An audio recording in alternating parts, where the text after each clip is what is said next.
பரிசுத்த நாமத்துக்கு ஸ்தோத்திரம். கர்த்தர் உங்கள் மத்தியில் என்னையும் ஒரு சாட்சியாக நிறுத்தினதுக்காக நான் ஸ்தோத்திரிக்கிறேன். பைபிளில் நிறைய போர்ஷன்ஸ் இருக்குது. ஆனால் எனக்கு ரொம்ப பிடிச்ச போர்ஷன் என்னென்னா, ஊழியக்காரரை ஊழியத்துக்கு அழைத்த போது அவர் நிலத்தில் உழுது கொண்டிருக்கிறார். அங்கேயே எல்லாத்தையும் விறகாக மாற்றி பலி செலுத்திட்டு எல்லாத்தையும் விட்டுட்டு அவர் ஊழியத்துக்கு வந்து வருகிறதே, அது எனக்கு ரொம்ப என் வாழ்க்கையில் இருந்தது. ஆனால் கூட சின்ன வயசுலேருந்தே எனக்கு ஊழியத்தின் மேலே ஒரு வெறுப்பும் இருந்தது. ஏன் தெரியுன்னா, என் பாஸ்டர்ஸ் அவர்கள் கடந்து போன பாதைகளெல்லாம் பார்க்கும் பொழுது ரொம்ப மனசுக்குள்ள சோர்வுகள்.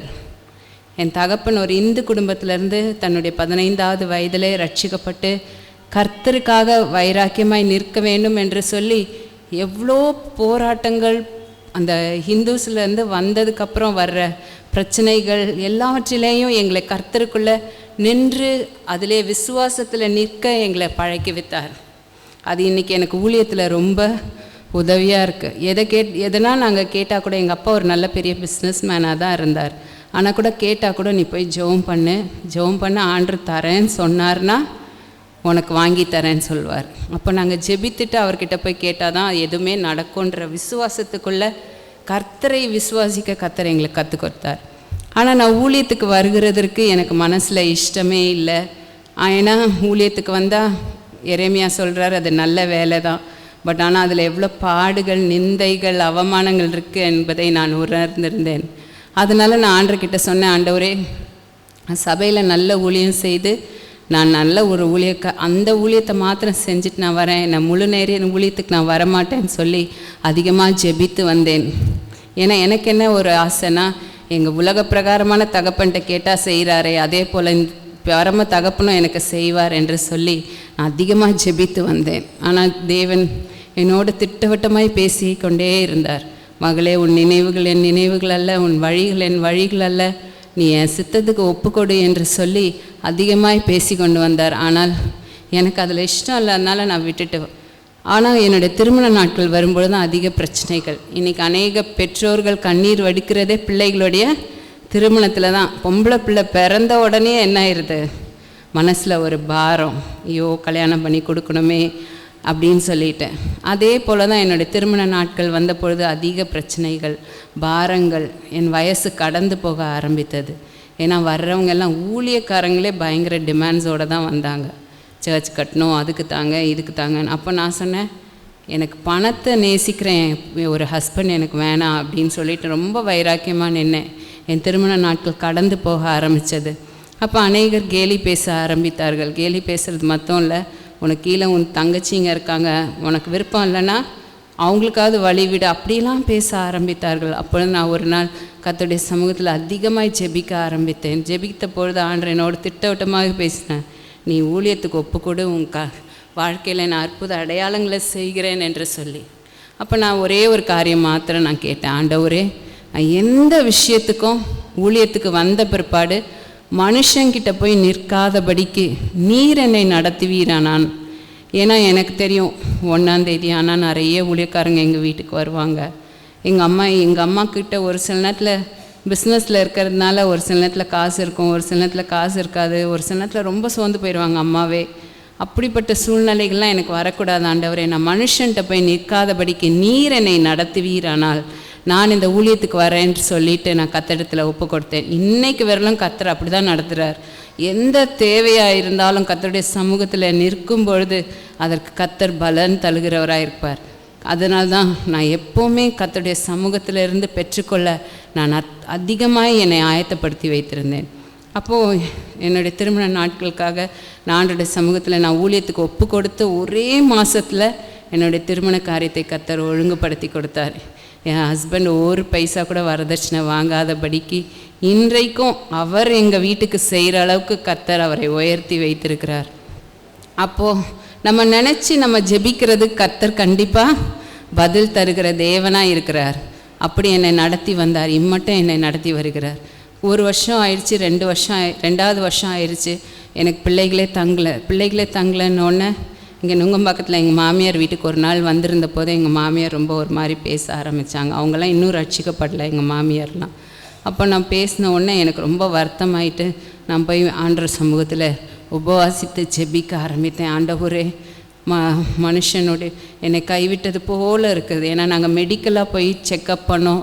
டாக்டர்ஸ் எங்கள் 2 பேர்கிட்டையும் சொல்லிட்டாங்க, நீங்கள் வந்து பேசாமல் அடாப்ட் பண்ணிக்கோங்க, உங்களுக்கு குழந்தையே தங்காது. அப்படி குழந்தை தங்குச்சுன்னா எனக்குள்ளே ஒரு தைராய்டு ஹார்மோன் இம்பேலன்ஸ் இருந்தது. இந்த ஹார்மோன் இம்பேலன்ஸ் என்ன பண்ணுமா, குழந்தைய 2 மாதம் 3 மாதம் ரிஜெக்ட் பண்ணிக்கிட்டே இருக்குமா. அப்போது டாக்டர் சொன்னாங்க, நீங்கள் பேசாமல் அடாப்ட் பண்ணிக்கோங்க, அதுதான் உங்களுக்கு பெஸ்ட்டாக இருக்கும் அப்படின்னு சொல்லிட்டு. ஆனால் நான் வீட்டில் வந்து நான் அதிகமாக அழுது செபிக்க ஆரம்பித்தேன். ஆண்டவரே, அண்ணாள் உம்முடைய சமூகத்தில் அவளுடைய இருதயத்தை ஊற்றினால் அவளுக்கு ஒரு சாமுவேலை தந்தீங்க, எனக்கு ஒரு சாமுவேலை தாங்க என்று சொல்லி அதிகமாக செபிக்க ஆரம்பித்தேன். நான் பார்த்திங்கன்னா அந்த மாதம் நான் கன்சீவ் ஆனேன். ஆனால் 5 மாதம் வரல எந்த பிரச்சனையும் இல்லை. 6வது மாதம் பார்த்திங்கன்னா ப்ளீடிங் ஆரம்பிச்சிருச்சு.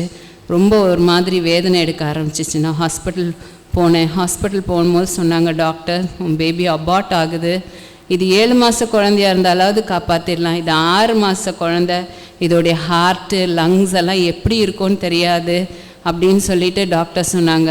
ஆனால் நான் டாக்டர்ஸ் கிட்ட சொன்னேன், நான் வந்து என் ஆண்டவரை நான் விசுவாசிக்கிறேன், ஏன்னா அவர் ஒன்றும் இல்லாததுலேருந்தும் உருவாக்குகிற சிருஷ்டிகர்த்தர், அவரை நான் விசுவாசிக்கிறேன்னு சொல்லிட்டு என்னை கொண்டு லேபர் வார்டில் போட்டாங்க. லேபர் வார்டில் போட்டு ஒரு 1/2 மணி நேரத்துக்குலாம் கர்த்தர் எனக்கு ஒரு மகனை தந்தார். ஆனால் அவனுடைய வெயிட் பார்த்திங்கன்னா 950 கிராம் தான் இருந்துச்சு. அப்போ டாக்டர் சொன்னாங்க, இந்த பேபி ரொம்ப அண்டர் வெயிட்டாக இருக்குது, இந்த பேபி கண்டிப்பாக பிழைக்காதுன்னு சொல்லிட்டு இந்த மாதிரி அபார்ட் ஆகிற பேபிஸை வந்து மெடிக்கல் ரிசர்ச்க்கு அனுப்பிடுவாங்களாம். அப்போது அப்படி அனுப்பிடுறதுக்கு அவங்க பேக் பண்ணிட்டுமான்னு கேட்டாங்க. நான் சொன்னேன், இல்லை, எங்கள் ஆண்டரால முடியாத காரியம் ஒன்றுமே இல்லை, அதனால் நீங்கள் அந்த பேபியை வச்சு பாருங்கன்னு சொல்லிட்டு அப்போ உடனே அடையாரில் இருக்கிற மலர் ஹாஸ்பிட்டலுக்கு அவனை கொண்டு போனாங்க. 3 நாள் கழித்து அவனுடைய வெயிட் பார்த்திங்கன்னா 700 கிராமாக குறைஞ்சிருச்சு. அப்போ தான் 3 நாள் கழித்து தான் என்னை கூப்பிட்டு காட்டினாங்க பேபியை. அப்போ அந்த பேபியை பார்த்தோன்னே சொன்னாங்க, அங்கே இருக்கிற டாக்டர் சொன்னார், ஒரு நம்பிக்கையும் இல்லை, ஒரு அசைவு இல்லை, அந்த குழந்தை போட்டபடி இருக்குது. மிஷினில் வச்சுருந்தாங்க அந்த குழந்தைய. அப்போது அது சொன்னாங்க, அதுக்கு ஒரு நம்பிக்கையும் இல்லை, நீங்கள் வேணால் போய் குழந்தைய பாருங்க என்று சொல்லி என்னை கூட்டிகிட்டு போய் அந்த காட்டினாங்க. அப்போ அங்கே இருக்கிற நர்ஸ் சொன்னாங்க, ஒரு வேளை அதுக்கு அம்மான்னு தெரியுதா பார்ப்போன்னு சொல்லிட்டு அந்த மிஷின்லேருந்து அந்த வெண்டிலேட்டர்லேருந்து எடுத்து என் கையில் கொடுத்தாங்க. அப்போ கொடுக்கும்பொழுது எனக்கே அந்த குழந்தைய பார்க்க ஒரு மாதிரி இருந்தது, சின்னதாக இவ்வளோ தான் இருந்தது. அப்போது நான் அந்த குழந்தைய எடுத்து செபிக்க ஆரம்பித்தேன். நம் தேவன் இன்றைக்கும் நம்மோடு கூட பேசுகிற தேவனாக இருக்கிறார். நம்ம என்ன சூழ்நிலையில் போனாலும் கூட தாவீது சொல்கிறது போல், நம்ம மரண இருளின் பள்ளத்தாக்கிலே நடந்தாலும் பொல்லாப்புக்கு பயப்படேன், ஏன்னா கர்த்தர் நம்ம கூட இருக்கிறார். அந்த தைரியத்தோடு கூட நான் செபிக்க ஆரம்பித்த போது கர்த்தர் என்னோடு கூட பேசினார், மகளே, உன் மகனுக்கு தானியேல் என்று பெயர் வை, அவனை எப்படி தானியேலை புறஜாதிய தேசத்தில் நான் உயர்த்தினேனோ அதுபோல் உன் மகனை உயர்த்துவேன் என்று சொல்லி கர்த்தர் எனக்கு வாக்கு கொடுத்தார். வாக்கு கொடுத்த தேவன் இன்றைக்கும் மாறாதவராக இருக்கிறார். எவ்வளோ காம்ப்ளிகேஷன்ஸ் சொல்லிட்டாங்க. 700 கிராம்ஸ் பேபி, அந்த பேபிக்கு வந்து எவ்வளோ காம்ப்ளிகேஷன் சொல்லிட்டாங்க. அவனுக்கு வந்து மூளையில் வந்து தண்ணி சேரும், என்ன அதாவது உலகத்தில் இருக்கிற எல்லா காம்ப்ளிகேஷன்ஸும் வருங்கிற மாதிரி அவனுக்கு சொல்லிட்டாங்க. ஏன்னா வயிற்றில் வளர வேண்டிய பேபி இது வெளியே வந்துருச்சுன்றதுனால நீங்கள் கொடுக்குற தாய்ப்பாலில் கூட பொல்யூஷன் இருக்குது அப்படின்னு சொன்னாங்க. ஆனால் இன்றைக்கி வரலும் எந்த காம்ப்ளிகேஷன்ஸ் கூட வராதபடிக்கு கர்த்தர் என் மகனை பாதுகாத்தார்.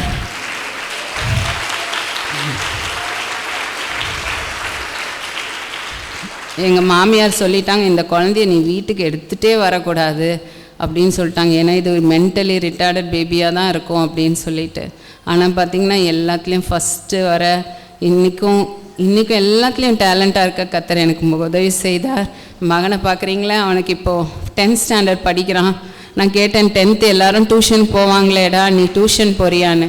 என் பையன் சொன்னான், இல்லை மம்மி, நானே படிப்பேன், அதனால் எனக்கு டியூஷன் வேணாம், நானே படிச்சுக்கிறேன்னு சொல்லி.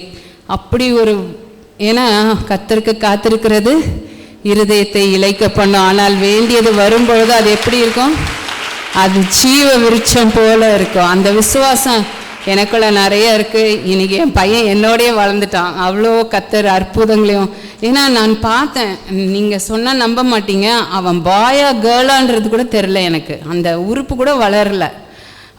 அதுக்கப்புறம் தான் என் கண் எதிர்க்க எல்லாமே வளர்ந்துச்சு. அந்த இன்குபேட்டரில் இருக்கும்போது தான் பார்த்தா ஒன்று ஒன்றா. அப்போது அது இப்போ எனக்கு சொல்கிறதுக்கே எனக்கு அவ்வளோ சந்தோஷமாக இருக்குது. கர்த்தர் அவ்வளோ நல்லவராக இருந்தார்.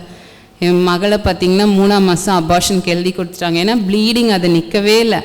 ப்ளீடிங் போயிட்டே இருந்துச்சு. அப்போ நான் சொன்னேன் ஆண்டர்கிட்ட நான் ஹாஸ்பிட்டலுக்கு போனப்போ அவங்க சொன்னாங்க உடனே தேட்டருக்கு கொண்டு போயிடுங்க, உடனே அபார்ட் பண்ணணுன்னு சொன்னாங்க. அப்போ நான் சொன்னேன் இல்லை நான் ஜெபம் பண்ணிவிட்டு நான் வருவேன். அப்போ டாக்டர்ஸ்லாம் சிரித்தாங்க, என்னம்மா இவ்வளோ பிளட்டு போயிட்டுருக்கு, நீ போய் ஜெபம் பண்ணிட்டு வரியேன்னு சொல்கிறேன். இல்லை நான் ஆண்டர்கிட்ட கேட்டுட்டு நான் வரேன்னு சொல்லி நான் வீட்டுக்கு வந்து ஜெபித்தேன். ஆண்டர் சொன்னால் உனக்கு ஒரு தெபோராளை தருவேன். ஏன்னா எனக்கு சின்ன வயசுலேருந்து ஆசை என்னென்னா ஒரு தைரியமாக பெண்கள் தைரியமாக அவள் தெபோராளை போல இருக்கணுன்ற அந்த ஆசை எனக்குள்ளே இருந்தது. அதையே கர்த்தர் எனக்கு வாக்கா கொடுத்தார், உனக்கு ஒரு தெபோராளை தருவேன், அவளை நான் ஒரு தீர்க்கதரிசியாய் உயர்த்துவேன் என்று சொல்லி கர்த்தர் எனக்கு வாக்கு கொடுத்தார். அப்போ நான் டாக்டர்கிட்ட போனப்போ டாக்டர்ஸ் வந்து திருப்பி என்ன பண்ணாங்க, நீ ஃபுல் பெட் ரெஸ்ட்டில் தான் இருக்கணும், அப்படி இருந்தால் தான் அந்த குழந்தை பிழைக்கும் அப்படின்னு சொன்னாங்க. ஆனால் கர்த்தர் எல்லாம் வச்சு நன்மைக்கு எதுவாக மாற்றினார். அப்போ நான் சொன்னேன் இந்த வாட்டி எனக்கு ஒரு ஃபுல் டேர்ம் பேபியாக தாங்க ஆண்டவர். ஏன்னா ரொம்ப பாடுகள்.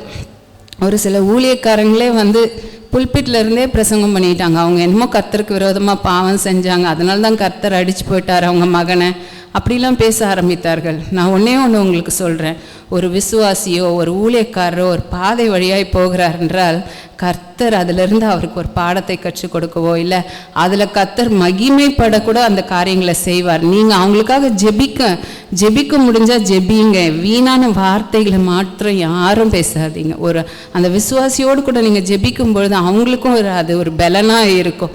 ஆனால் கர்த்தர் ஒரு நாளும் நம்மளை வெட்கப்படுத்துகிற தேவனே இல்லை. எங்களுக்கு பிள்ளைகளே பிறக்காதுன்னாங்க, ஆனால் 2 பிள்ளைகளை அருமையாக கொடுத்தார். அது மாத்திரம் இல்லை, ஊழியத்தில் இன்னைக்கு வரலாம். நேற்றைக்கு கூட ஒரு பெரிய பிரச்சனை எங்கள் ஃப்ளாட்டில், ஆனால் கர்த்தர்கிட்ட நாங்கள் அதிகமாக ஜெபித்தேன். ஆண்டவர் ஒரு தூதனை அனுப்பி எங்களுக்கு எல்லாவற்றிலிருந்தும் விடுதலையை தந்தார். இன்னைக்கு வரலும் மனுஷனை சார்ந்திருக்காதபடிக்கு கர்த்தரை மாத்திரம் சார்ந்திருக்க கர்த்தர் எங்களுக்கு உதவி செய்கிறார். எங்களுக்காகவும் எங்கள் பிள்ளைகளுக்காகவும் ஊழியத்துக்காகவும் ஜெபிங்க. எனக்கு ஒரே ஒரு ஆசை, என் பிள்ளைகள் வந்து அந்த வாலிப வயதில் கர்த்தரை மாத்திரம் நினச்சி கர்த்தருக்குள்ளே, ஏன்னா அநேக ஊழியக்காரருடைய பிள்ளைகள் அப்படி உலகத்துக்கு போயிட்டு அப்படிலாம் வர்றதை நம்ம பார்க்குறோம். ஆனால் என் பிள்ளைகள் கர்த்தருக்குள்ளேயே வாழணும்னு நான் ரொம்ப வாஞ்சிக்கிறேன். உங்கள் பிள்ளைகளுக்காகவும் நீங்கள் அதிகமாக ஜெபிங்க. அவங்க வெளியே போகும்பொழுதும் வரும்பொழுதும் அவர்களுக்காக ஜெபிங்க. இந்த கொடிய காலமாக இருக்கிறதுனால உங்களுடைய பிள்ளைகளுக்கு அதிகமாக ஜெபிக்கிறவர்களாக இருங்க. ஏன்னா அன்னைக்கு சிலுவை ஆண்டே ஆண்டவர் என்ன சொல்லிட்டு போயிட்டார், நீங்கள் உங்களுக்காகவும் உங்கள் பிள்ளைகளுக்காகவும் ஜெபிங்கன்னு சொல்லிட்டு போயிட்டார். நம்ம ஜெபிக்க வேண்டிய காலத்துக்குள்ளே இருக்கிறோம். எங்களுக்காகவும் ஜெபியுங்கள், கர்த்தர் உங்களை ஆசீர்வதிப்பார். சாட்சி சொல்ல முடியாத தருணம் தந்த போதகருக்கு சபைக்கு நான் தேங்க்யூ.